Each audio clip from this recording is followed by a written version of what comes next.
Today's guest is Mark Huber. Mark is the VP of Marketing at UserEvidence, a platform that supports brands in collecting stats, intelligence, proof from their customers to use in their go-to-market potion. Mark's been in the startup ecosystem for ages, including working at Metadata and advising Navattic. Here's what Mark and I talked about. One, how important social proof is in this day and age. And number two, we talked about Mark's new pipeline model at UserEvidence and got into how he developed it through Kyle Lacey's help and how it's changed the game for him. So let's get into it.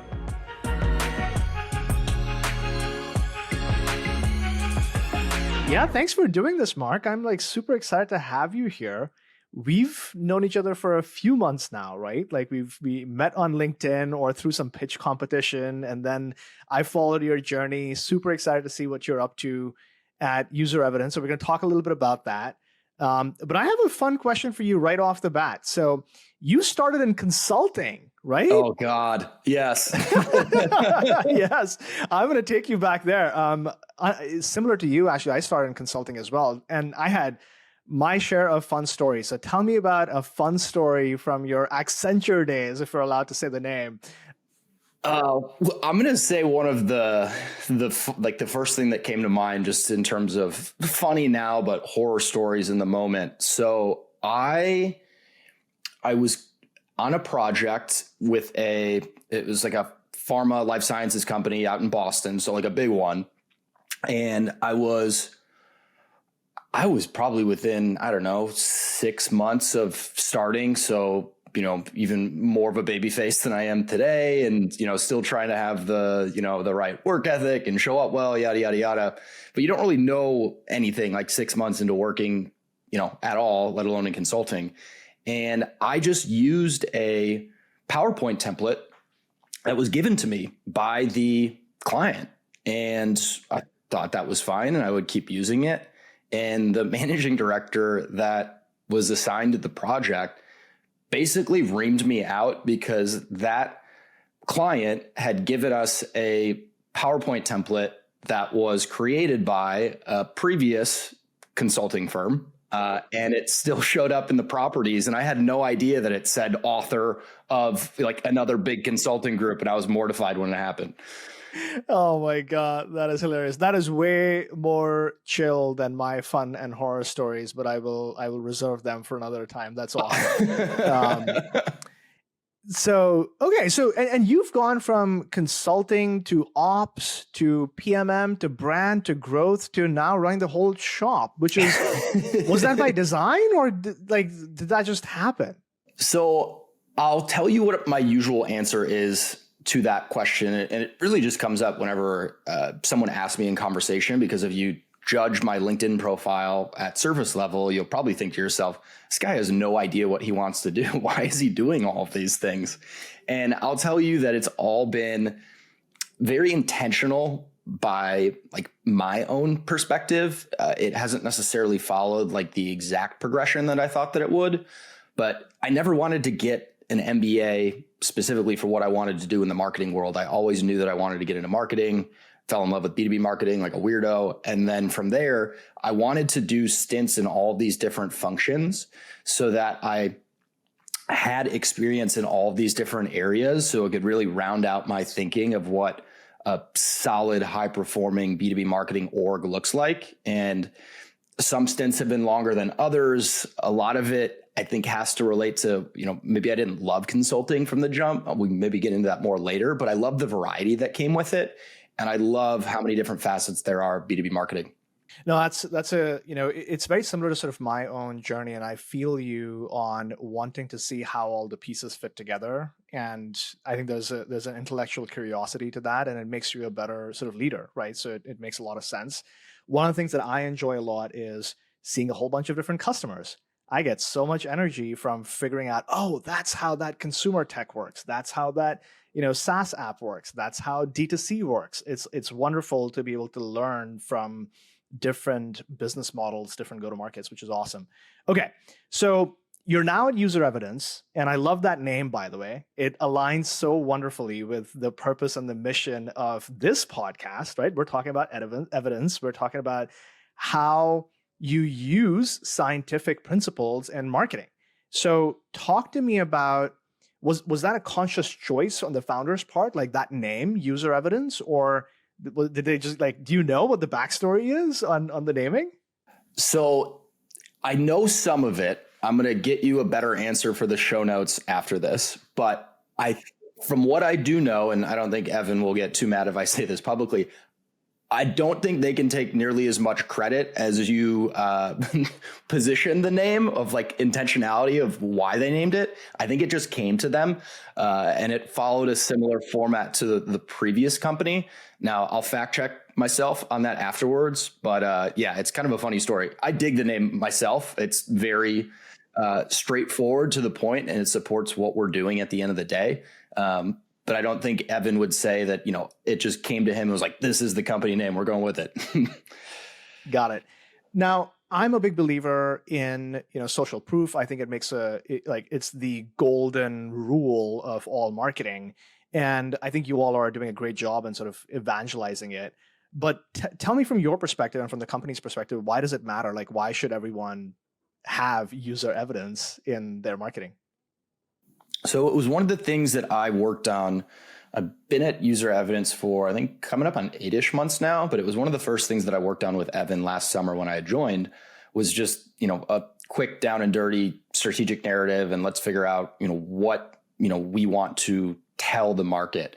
And one of the things that I had experienced on my own, working in B2B SaaS for a while, and Evan had seen as a seller in his previous lives, people just don't trust what they hear from vendors anymore. Like, they've been burned too many times. They've made expensive mistakes. They don't want to feel like they're buying snake oil anymore. So rather than listen to vendors, like, who do they want to listen to at the end of the day? They want to listen to people who work at, similar stage companies, similar industries, similar roles, similar use cases. They want to hear from people who look and sound just like them and are in a similar spot, because it's so much more believable than whatever a rep or a vendor will tell you. That's a great synthesis and hits right at, what social proof is all about. Now, tell me about examples where people do this right versus people do this wrong. Like, you all have, you're the best position to say, here's how to do, social proof right, and here's how you can totally mess it up. So are there examples that come to mind for you? Yeah, I think the first example that comes to mind, usually how I learn best is by doing the wrong things and learning what not to do. But I'll start with what I've learned not to do. And it's, a good start if you're trying to, just get social proof in the first place, but it's using the same, case studies, testimonials, regardless of the market segment. If you're working with, let's say an SMB or maybe like a mid-market, segment, and you're using significantly larger, evidence and social proof, it's just not going to land at all, because, the resources that a large company might have compared to a fast growing startup that's super scrappy, people just can't see themselves in that. So I think you have to be really mindful of I would say the size and the stage of the company, and then really just the use case at the end of the day. So those are mistakes that I've made personally, oftentimes at early stage companies, because you just don't have a lot of social proof to begin with. And then the companies who are doing it really well are companies who just know, they're probably using some additional forms of technology to help personalize this, but they're using the intel that they have about you to try and be as prescriptive as possible to show you the absolute best reference logos, case studies, testimonials, ROI stats, you name it, to the point where you can almost see yourself on their site by seeing the other examples that are so relevant to you. That's great. And it reminds me of what Dave and Kip were saying in a recent video. I don't know if you saw what I posted. They were giving feedback to Powermark on a I did actually watch that. Yes. Right.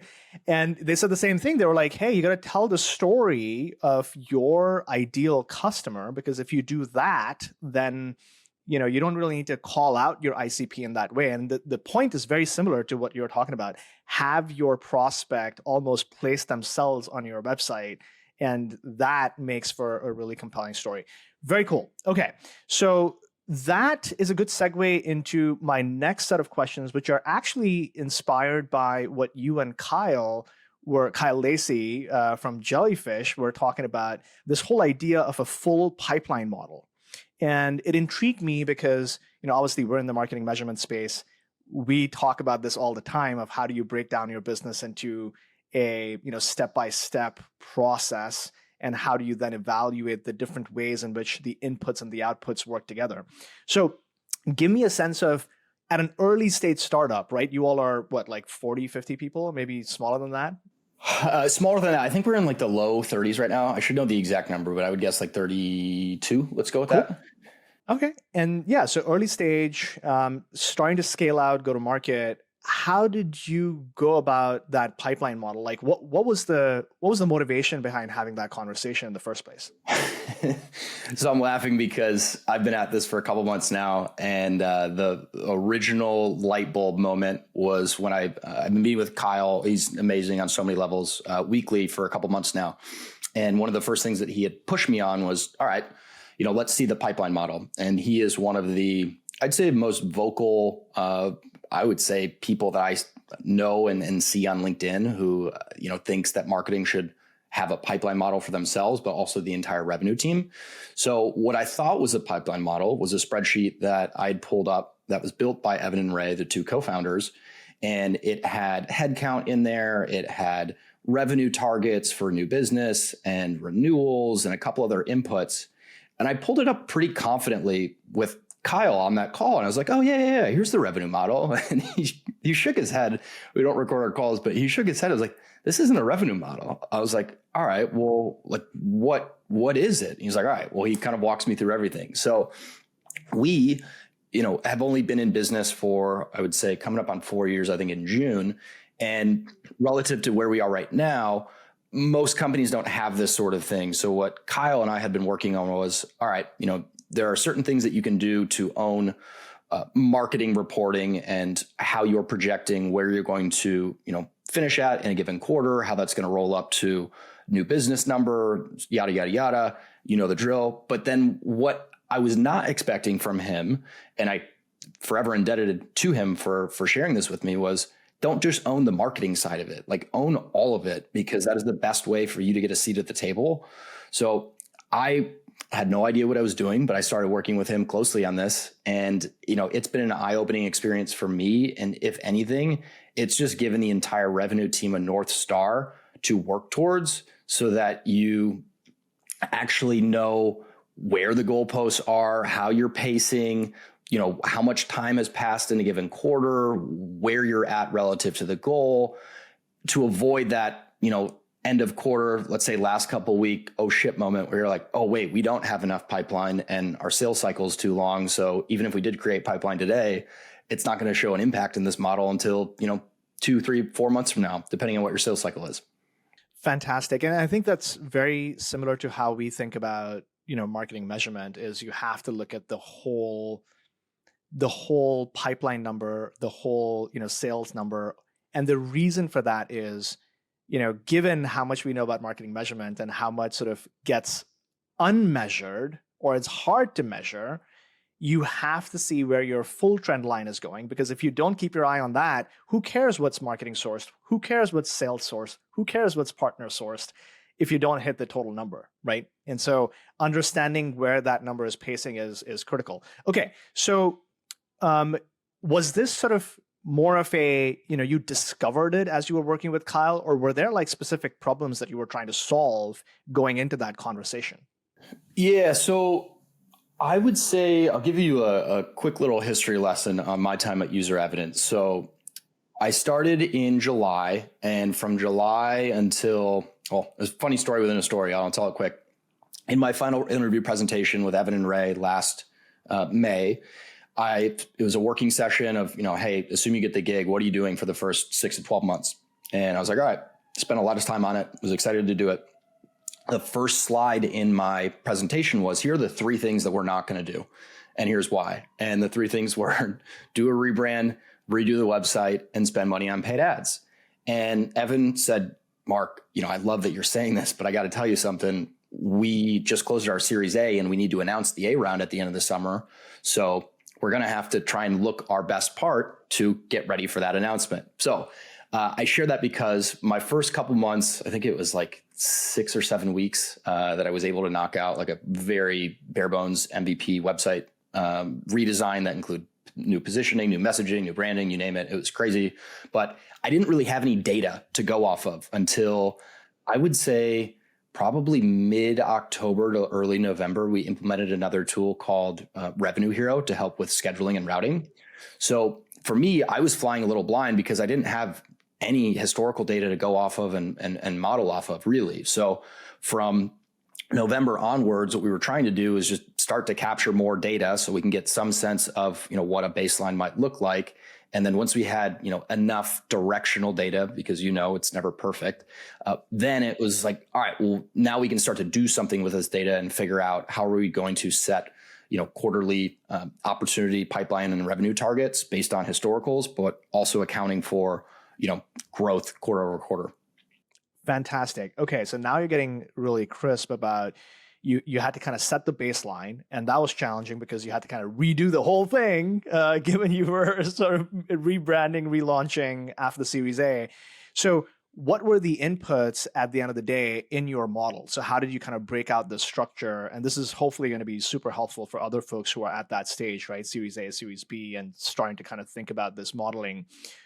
Was it traffic? Was it, hand raisers? Was it leads? Was it ops? Like all of the above? Like how did you construct it? And what assumptions did you put in place? So I'm pumped to answer this question because I have it up on my screen right now, but I'm also seeing other people, including Evan and a few others who are in this right now, which is all the more reason to, own and create something like this as a marketing leader, because it's really a forcing function for the entire revenue team to use this as their compass. And it's not just something that, marketing does in a silo and it sits there and no one uses it. So I feel like a proud little marketer right here seeing Google face icons up in the right. So I would say a couple things. So after meeting with Kyle, a part of the reason why I wanted to, work with him as close as we are right now is the stage that UserEvidence is in is very similar to the stage that Lessonly was in when he joined Lessonly, years ago. So he knew a whole lot about what not to do and what to do during this stage and kind of the path that we see ourselves on. So he told me, hey, all the things that we're doing right now at Jellyfish, do not think that you need to do that because there's just too much complexity for where you're at right now from a go-to-market perspective. So we took out some of the more complex things, which I think I'll probably get to here in a bit, but looking at it across our 4 pipeline sources right now, and we've got a couple other dependent fields that we use too, outbound, inbound events and referrals. And then everything rolls up to just like an overall view.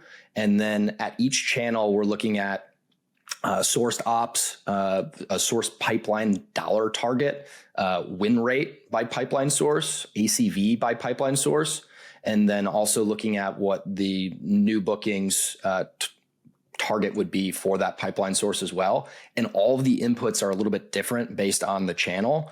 So we're not just using, a one size fits all inbound win rate, because we're seeing that our inbound deals are closing at a higher clip than, some of the other sources. So really just trying to get better data and using specific inputs to each of those pipeline sources. And again, it's not perfect, but it's definitely a really solid compass for us for where we are right now. Makes total sense, right? And you got to start somewhere. So this whole idea of you need tons of data or, some new software, even though we're a software company, we're not built for companies like UserEvidence, given like you're much younger, yeah. But you got to start somewhere. And so starting with a spreadsheet is perfectly fine. Question for you: as the business evolves, and specifically because how young you all are in terms of your journey, the numbers change, right? You could have a stellar month next month and your assumptions are suddenly out of whack. So how do you stay on top of that with regards to your modeling and forecasting? I laugh because I just worked through this morning because that scenario did play out. So we were a little short of where we needed to be at the end of February. We're on the Salesforce fiscal year. And one of the things that Kyle made very clear to me was, this isn't just some set it and forget it type thing that cannot change for, a set period of time. It's not, this is the law for the next 6 months. It's something that makes sense to look at. I look at it every single Monday morning. I've got my reports that I manually fill in for now. It takes a little bit of time, but not too much given where we are. It helps me stay close to all of the numbers.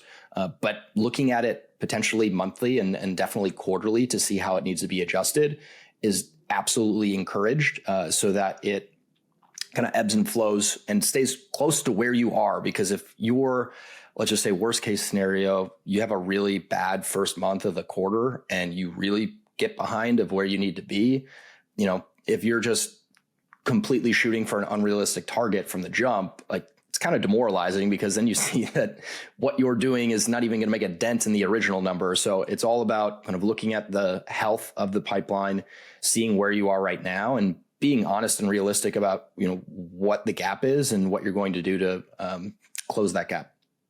Cool. That's great. And then in terms of the assumptions, right, the couple of places where I think B2B folks sometimes will struggle is the lag between I do some activity, it generates some leads or hand raisers or ops, and then it takes a while for those ops to convert, right? So how did you think about modeling that piece in? Was there something sort of clever that you're doing, or is it, just looking at historical sort of deal cycles and making an assumption about what the likelihood is for a deal to close? Yeah, so we rolled out some process changes last fall, and what we've been doing is we've been looking at, there's a specific date in mind, but we've been looking at kind of pre that date and post that date, and looking at the impact on the sales cycle. And then the other thing that we've been doing, and this is something that you know a whole lot about, so I'm not even going to try and explain this to you, but Evan's been really leading the charge on this, is just looking at cohorts as it relates to this. So that you're comparing similar, groups of ops versus, an op that was generated 6+ months ago in a completely different user evidence world that is not like an op that was generated last week. So he's been schooling me on that a little bit, but I think, it's important to remember, what your sales cycle is, how that is, I guess, improving, hopefully, and shortening over time, and then just adjusting, because, if you, and I learned this at my last company too, at Metadata, just because you generate an opportunity in a given quarter or given month doesn't mean that it's going to also close in the same month or quarter. And you do have to account for that. Totally. Yeah. Okay. So forecasting, are you all using this for forecasting what the next quarter is going to look like? Or is that a separate, is the finance team doing that? Or is Ray, Evan and Ray doing that? Like, what's that about? So, and again, this is why it has been amazing for me to just own this at UserEvidence, because I'm leading the charge on this. Is it where it needs to be right now? Absolutely not. But are we making meaningful progress, within the last 2 weeks compared to the last 6 weeks to compare to the last 6 months? Absolutely. So what we're doing now is I've just finalized a view that we're taking really the next layer of detail to this pipeline model or revenue model, however you want to call it. And what I'm doing is I'm then tracking on a week-to-week basis what each of the different channels and pipeline sources are doing, and then trying to predict, based on the data that we have and how much time is left in the given quarter, that we are going to end at, X% to goal. Very elementary, I would say, compared to companies that have a little bit more tooling, maybe larger teams. But if anything, one of the biggest things that Kyle has taught me is like, you got to start somewhere. And the only way that you're going to change the behavior and, move towards better outcomes is if you just start measuring, the basics in the first place, and then start layering on more detail and complexity over time. Because you can't, you could try to overcomplicate this right out of the gate, but it's not going to do you any good from the jump. Fantastic. What a good note to wrap it all together, right? If you, like you said, you got to start somewhere. And I love that you're doing this as a marketing leader and bringing the founders, the sales team, and everybody else along for the ride, because that, I find, is not the default orientation of marketers in many companies. And that can be, a challenging position to be in if you don't start off that foot. So kudos to you for doing it. And I hope it'll inspire everybody else in SaaS and B2B to do the same thing. If you could wave your magic wand and say, hey, here are the 5 things that I would love for this pipeline model to do for me, what would those look like? one last note before we end here. Yeah, I would say one, the first thing that comes to mind is just making this a core part of our like weekly operating rhythm, and not just having this be a spreadsheet that sits there and collects dust in Google Cloud. And we're using it now as the first thing, or first really agenda topic in our weekly leadership team meeting. What's been awesome to see is, our head of engineering is very interested in this and wants to talk shop about this. Like, I've never worked with an engineering leader who wants to talk about this. So getting other people involved and fully bought in, I think is huge. And then also meeting with, other functions, whether it's the SDRs and the AEs, maybe not on the same frequency, but getting them to, know this, maybe not as inside and out as I do, but at least be aware of what the targets are and how their work is, moving the needle towards hitting those targets. I think the next thing that I would love to do, and this goes back to some of the complexity that Kyle had mentioned, what they're doing at Jellyfish, is just looking at like quota attainment, looking at different, segments that your sales teams are focusing on, because the SMB team versus the mid-market versus the enterprise teams are all going to have very different metrics and motions. So starting to add for some of that complexity, because we are, beginning to move up market, I would say. So that's 2. 3 is going to be tough. I would say automating this would be a great thing, selfishly. Now, for me, just given where we are as a business and where we're at ARR-wise, it takes me all of, I would say, 15, 20 minutes every Monday morning. I've got pre-saved HubSpot reports. I go through, I look at everything and I enter it. And I would say for me, it's awesome because then it forces me to actually look at everything and then, enter in values from one tab to the other and really be aware of what happened in the previous week, in a way that sometimes when you have dashboards that are just created, for you and given to you, that you don't look at nearly as closely. That's 3. And then I would say the 4th thing, this is just new business right now. We've got a good grasp on renewals, but I want to make sure that we are accounting for renewals as well. And then I'm competitive, so I got to come with 5.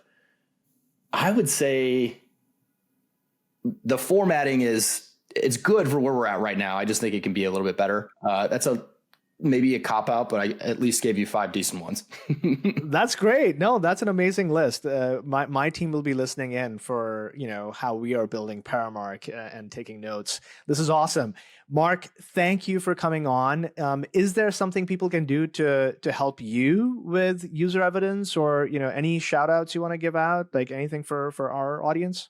Yeah, anyone who's listening to this episode and is, at a similar early stage, Series A startup and maybe on a small marketing team, connect with me on LinkedIn. If you're struggling with this, I'm a few months ahead of where you might be feeling right now. And I can guarantee you that I was feeling the exact same way in November, December timeframe. So I've had a lot of big time marketing leaders that I've looked up to for a while, helped me, Kyle being one of them. And I promised them I would always pay it forward. So connect with me on LinkedIn and I'm happy to help.